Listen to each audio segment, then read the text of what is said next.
मौलाना महमूद मदनी असदुद्दीन ओवैसी के खिलाफ है। हाँ, खिलाफ है।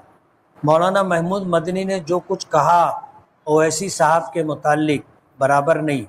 आज कोई हम मुसलमानों के लिए हिंदुस्तान में बोलने वाला नहीं। मौलाना महमूद मदनी भी नहीं बोलते जैसा ओवैसी साहब बोलते हैं। मेरे साथ पढ़े हुए हैं, बल्कि मुझसे पीछे थे, लेकिन जो हरकत उन्होंने की है और कर रहे हैं मुनासिब नहीं।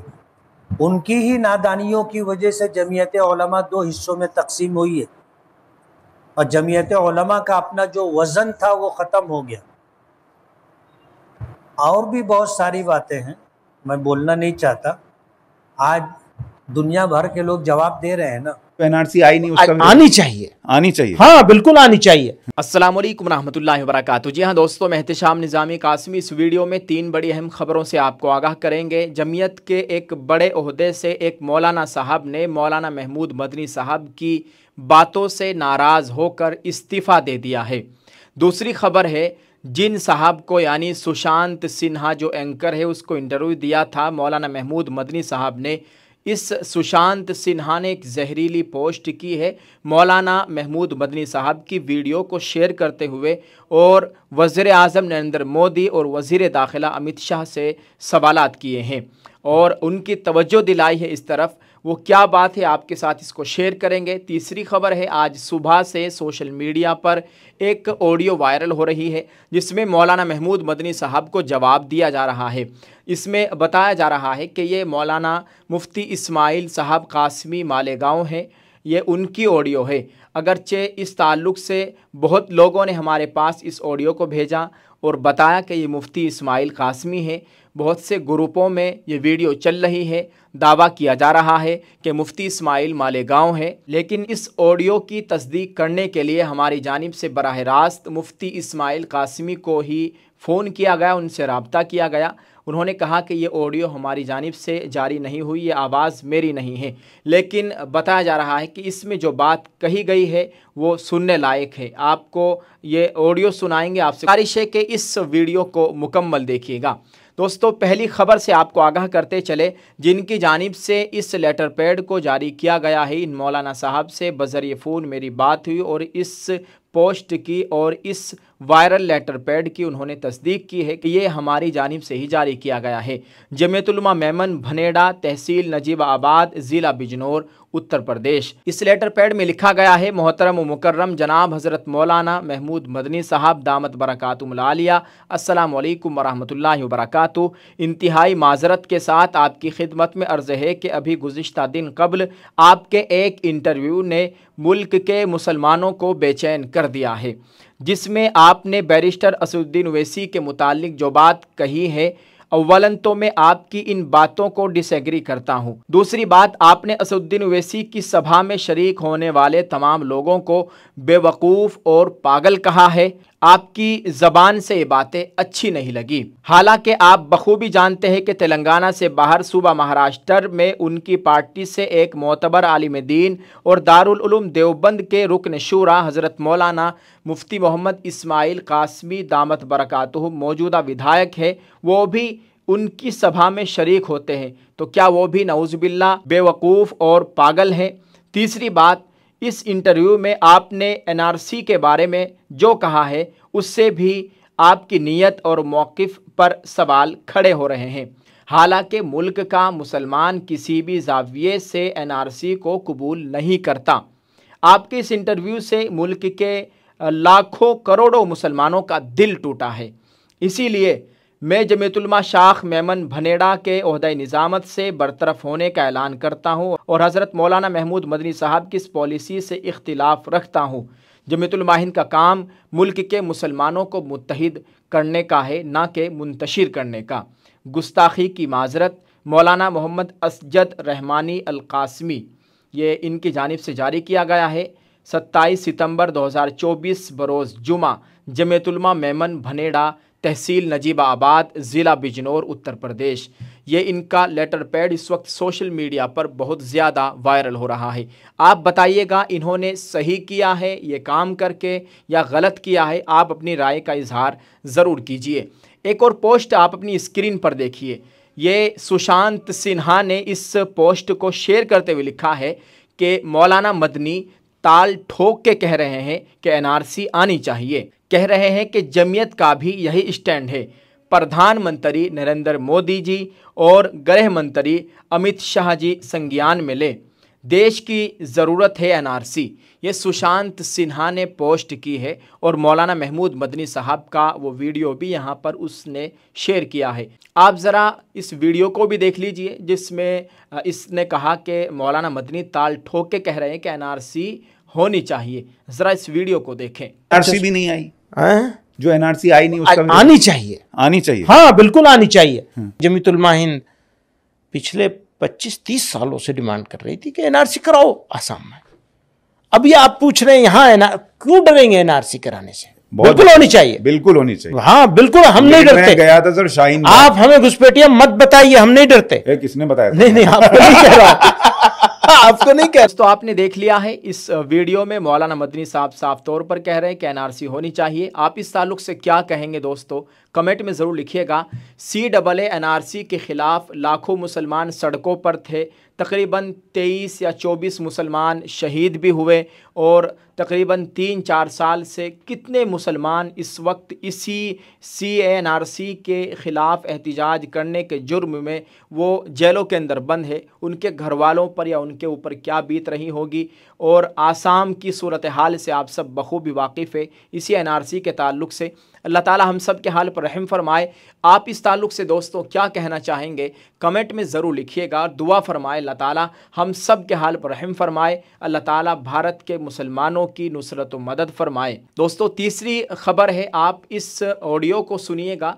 यह मुफ्ती इस्माइल कासमी के नाम से वायरल हो रही है, लेकिन वजाहत आपके सामने कर दी है। यह मुफ्ती इस्माइल कासमी की आवाज़ नहीं है, लेकिन जो बात इसमें कही जा रही है वो सुनने लायक है। आप ज़रा इस ऑडियो को सुने और इसको शेयर करने की कोशिश करें। अस्सलामु अलैकुम वरहमतुल्लाहि वबरकातुहू।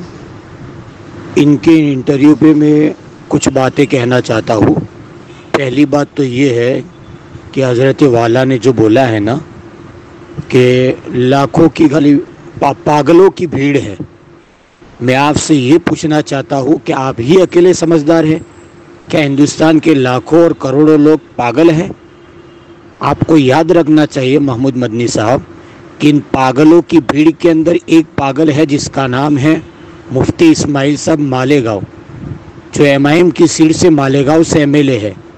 और ये भी याद रखना चाहिए कि वही मुफ्ती इस्माइल दारुल देवबंद के रुकने शुराबी है। अगर वो पागलों की भीड़ में वो भी पागल है तो मैं आपसे यही कहता हूँ कि उनके दारुल देवबंद के रुकने शुरा से निकाल देना चाहिए, क्योंकि वो पागलों की भीड़ के अंदर अंधाधुंध चल रहे हैं। दूसरी बात ये कहना चाहता हूँ कि आपने ये कहा है कि देख लो तेलंगाना के इलेक्शन के अंदर क्या हुआ। अरे भाई साहब, थोड़ा सियासत का भी वाकिफियत रखा करो और सियासत का भी मुताला किया करो कि कौन सी पार्टी कौन सी स्टेट से कितनी सीटों पे इलेक्शन लड़ती है। तेलंगाना का जो विधानसभा का इलेक्शन हुआ था उसके अंदर MIM का गठबंधन था। KCR जो साबिक चीफ मिनिस्टर थे चंद्रशेखर राव, उनकी पार्टी से गठबंधन था और गठबंधन होते हुए MIM ने तेलंगाना के अंदर सिर्फ 8 सीटों पर इलेक्शन लड़ा था और उन 8 सीटों में से हैदराबाद और हैदराबाद के अतराफ़ के अंदर उन 8 सीटों में से 7 सीटों पर MIM इलेक्शन जीती है। ये भी आपको याद रखना चाहिए कि वो 7 की 7 सीटें दोबारा जीत के वापस लाई है। पहले वो 60 सीटें MIM के पास थी ही, वो 7 की 7 सीटें अल्हम्दुलिल्लाह दोबारा जीत के वापस लाई है और अल्हम्दुलिल्लाह वो काम के बलबूते पे लाई है। तेलंगाना के अंदर उन्होंने हैदराबाद और उसके अतराफ़ के अंदर उन्होंने काम किया है और वहाँ के असेंबली के अंदर साबिक चीफ मिनिस्टर की जब हुकूमत थी तो उनको इस बात पर मजबूर कर दिया था और मुसलमानों का रिजर्वेशन पास करवाया था और मुस्लिम रिजर्वेशन कोठे के अंदर सरकारी कोठा बढ़वाया था। आज भी कांग्रेस की हुकूमत आई है तो कांग्रेस की हुकूमत को भी वो लोग मजबूर कर रहे हैं और इतना मजबूर किया है कि कांग्रेस बज़ाहिर MIM से दोस्ती करने पर मजबूर नज़र आ रही है। थोड़ी थोड़ी इशारे उसके बता रहे हैं। आपको ये भी याद रखना चाहिए कि 2019 के लोकसभा इलेक्शन के अंदर हैदराबाद से कांग्रेस के एमपी को एमआईएम ने, असदुद्दीन ओवैसी ने 2.5 लाख वोट से हराया था, और अभी ताज़ा इलेक्शन 2024 का बीजेपी के एमपी को तकरीबन 3.25 लाख वोट से हराया है। ये उनका काम बता रहा है, वहाँ की उनकी मुस्लिम जनता ने, बल्कि मुसलमानों से ज़्यादा गैर मुस्लिम लोग उनको वोट देते हैं उनके काम के सिलसिले के अंदर। तीसरी बात ये बोलना चाहता हूँ, मैं आपसे पूछना चाहता हूँ कि आपने क्या ठेका ले रखा है कि मुसलमानों की कौन सी पार्टी हिंदुस्तान के किस हिस्से के अंदर इलेक्शन लड़ेगी? आप बोलते हैं असदुद्दीन साहब को कि उनको हैदराबाद से बाहर नहीं आना चाहिए।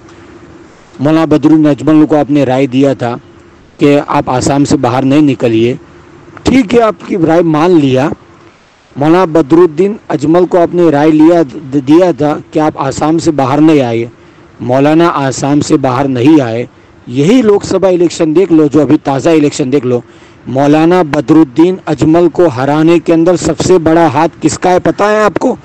उसी कांग्रेस का है जिस कांग्रेस के आप गुण गाते हो और जिस कांग्रेस के आप तारीफ करते हो। उस कांग्रेस ने बड़ी प्लानिंग के साथ मौलाना बदरुद्दीन अजमल को आसाम की धुबरी लोकसभा सीट से हराया है, और ये पोल खुला है मिल्लत टाइम्स के शम्स तबरेज ने, वो भी आपको देखना चाहिए। चौथी बात ये बताना चाहता हूँ कि अभी महाराष्ट्र के अंदर एक गुस्ताख ने, एक मलऊन ने, इस कमीने ने अल्लाह के नबी की शान के अंदर गुस्ताखी की है। क्या आपने उसके खिलाफ़ कुछ बोला? बस आपकी बयानबाजी आ गई और आपकी बयानबाजी अखबारों के अंदर छप गई, इतना ही आपने कह दे, आप खामोश हो गए। क्या आपने आइन के दायरे के अंदर रोड पर निकल के आंदोलन किया, आवाम के बीच में जाके आवाम को साथ लेके, मुसलमानों को साथ लेके आवाम को आंदोलन किया? मैं यकीन के साथ कहता हूँ महमूद मदनी साहब कि पूरे हिंदुस्तान में से पहला वो बंदा इम्तियाज़ जलील है जो इस सरजमीन पर उतरकर आइन के दायरे के अंदर आंदोलन किया है। हमारी शान के अंदर जो उसने गुस्ताखी की है, उस मलऊन ने उसके खिलाफ आइन के दायरे के अंदर आंदोलन किया है, और औरंगाबाद से लेकर मुंबई तक वो बंदा आया है। और अभी गुज़िश्ता कल ही जोगेश्वरी के अंदर असद भाई आए थे, उनका प्रोग्राम था, चालू बारिश के अंदर वो बंदा चीख चीख के मुसलमानों को कह रहा था इस गुस्ताख के मुखालिफ और महाराष्ट्र की हुकूमत के मुखालिफ कि उसको कानून के दायरे के अंदर उसको गिरफ्तार करना चाहिए। और पांचवी बात मैं आपको ये कहना चाहता हूँ कि अभी वक्फ कानून बिल जो आप हुकूमत लाई है, पार्लियामेंट के अंदर अभी पेश होने वाला है, आपने वक्फ कानून बिल के लिए कुछ किया क्या? कुछ हमारे बड़े बड़े उलमा, उसमें सबसे आगे पेश जो नाम है मौलाना खलील रहमान सज्जाद नौमानी, मुस्लिम पसंदला बोर्ड के सदर है मौलाना खालिद सैफुल्लाह रहमानी, ये सारे नाम मशहूर है। उसके अलावा अगर मैं कहता हूँ कि अवामी सतह पर एक आम आदमी ने अगर किसी के अंदर हरकत हमने देखी है तो वो हरकत वक्फ कानून वो हरकत है असदुद्दीन ओवैसी साहब की। कितना फिक्रमंद साथी हो पता है इस कानून के खिलाफ, और गुम के बता रहा है कि अगर ये कानून पास हो गया तो ये होगा, ये होगा, ये होगा, इतना नुकसान होगा। भाई साहब, बराए करम हम आपको यही मशवरा देते हैं कि आप खामोश रहे, यही आपके लिए बेहतर है। हाँ, आप दूसरों को बोलते हो ना भड़काओ भड़काओ भड़काओ, ये इंटरव्यू में जो साहिल ने, गोदी मीडिया के चैनल ने जो आपको बोला है ना भड़काओ, और उसके जवाब में आपने जो भी बोला है, हाँ, वो जब दोहराना अल्फाज नहीं चाहता हूँ, आपको मैं यही राय देता हूँ कि भड़काओ इंटरव्यू देना बंद कर दो और बेहुदा इंटरव्यू देना बंद कर दो। आपकी खामोशी उम्मत के लिए बेहतर होगी। बराए करम जो लोग काम कर रहे हैं उनको काम करने दो। मैं आपसे पूछना चाहता हूँ, बल्कि हिंदुस्तान के मुसलमान ये पूछना चाहते हैं, 2012 या 13 के अंदर आप समाजवादी पार्टी की टिकट पर राज्यसभा में गए थे, आपने यूपी के मुसलमानों के लिए कितना आवाज़ उठाई? आपने यूपी पे मुसलमानों के लिए उन 5-6 सालों के अंदर कितना काम किया? वो हिंदुस्तान के मुसलमान ये जानना चाहते हैं, वो डेटा बताओ आप। इसलिए आखिर में यही मौत दबाना दरख्वास्त है, आप बड़े हैं, इज़्ज़त और एहतराम के साथ कहता हूँ कि आप भड़काओ इंटरव्यू मत दो। बराए करम इंटरव्यू देना है तो सही इंटरव्यू दिया करो, या तो फिर खामोशी आपके लिए बेहतर है। दोस्तों, आपने इस पूरी वीडियो को देखा है। अब हम आपकी राय चाहते हैं, आप अपनी राय का इजहार ज़रूर करें। मुकम्मल वजाहत भी आपको इस वीडियो में शुरू में देखने को मिल गई है इस ऑडियो के ताल्लुक़ से, और 2 और ख़बरें आपके साथ शेयर की है। दुआ फरमाए अल्लाह ताला हम सब का हामी व नासिर हो, और इसको शेयर कर दें। जज़ाकल्लाह। अल्लाह ताला हम सब के हाल पर रहम फरमाए। आमीन।